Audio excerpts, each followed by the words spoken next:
Hello दोस्तों, कैसे हो आप सभी। मेरे चैनल एम्बिशियस वेरियर में आपका स्वागत है।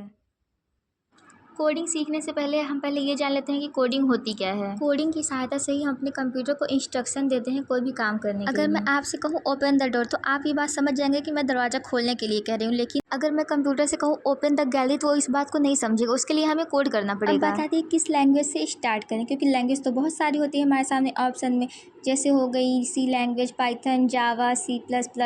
मैं आपको सजेस्ट करूंगी दो लैंग्वेज, सी या पाइथन। अब आप बोलोगे सी और पाइथन क्यों, तो आइए बताते हैं सी और पाइथन क्यों। सी लैंग्वेज से फाउंडेशन स्ट्रांग होती है, क्योंकि इसमें हमें लॉजिक खुद बनाने पड़ते हैं और हमारी सोचने की एबिलिटी काफ़ी इंप्रूव होती है। और बाद में जब हम किसी अदर लैंग्वेज पे कोड करना स्टार्ट करते हैं तो वो हमें बहुत ही अच्छे तरीके से समझ में आता है कि वहाँ पे कौन सी कैसे प्रोग्राम रन हो रहा है। अगर आपको चैलेंज नहीं चाहिए तो आप पाइथन के साथ जा सकते हो, क्योंकि जो पाइथन का सिंटैक्स होता है वो बहुत ही ईजी होता है, वो बिल्कुल इंग्लिश के जैसा होता है और इसमें ज़्यादा हमें लाइन ऑफ कोड भी नहीं लिखने पड़ते, क्योंकि इसमें लाइन ऑफ कोड की संख्या बहुत ही कम होती है अदर लैंग्वेज के कंपैरिजन। तो अब ये आपको डिसाइड करना है कि आप किस लैंग्वेज से स्टार्ट करते हो, क्योंकि अगर आप सी से करते हो तो इससे आपका बेस स्ट्रांग होगा, और अगर आप ईजी स्टार्ट करना चाहते हो तो आप पाइथन के साइड से जा सकते हो, क्योंकि पाइथन बहुत ही ईजी लैंग्वेज होती है।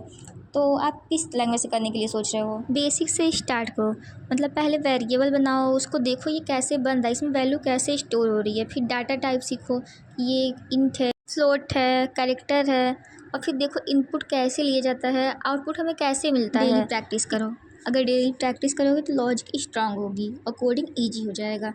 अगर आप प्रैक्टिस करोगे तो आप में एरर आएगी, और एरर आएगी तो आप उसे ढूंढना सीखो।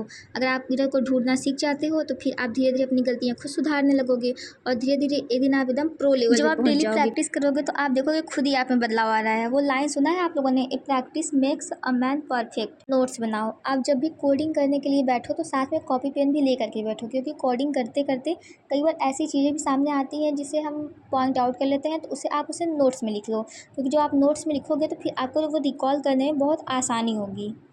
छोटे छोटे प्रोग्राम से ही स्टार्ट करो, पहले कोई वेरिएबल बनाओ, फिर उसमें वैल्यू दो, फिर उसे प्रिंट कराओ, 2 नंबर लो और उसे प्रिंट कराओ।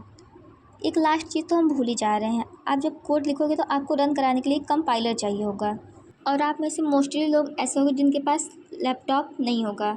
तो क्या आप लोग को ऐसा लगता है कि आप कोडिंग नहीं सीख पाओगे, तो ऐसा बिल्कुल भी नहीं है, आप फ़ोन पर भी रन कर सकते हो। कई सारे कोडिंग ऐप है जिसे आप अपने प्ले स्टोर में जा कर के आसानी से इंस्टॉल कर सकते हो। अब जो आपने लास्ट तक देख ही लिया है तो लाइक और सब्सक्राइब भी कर दीजिए।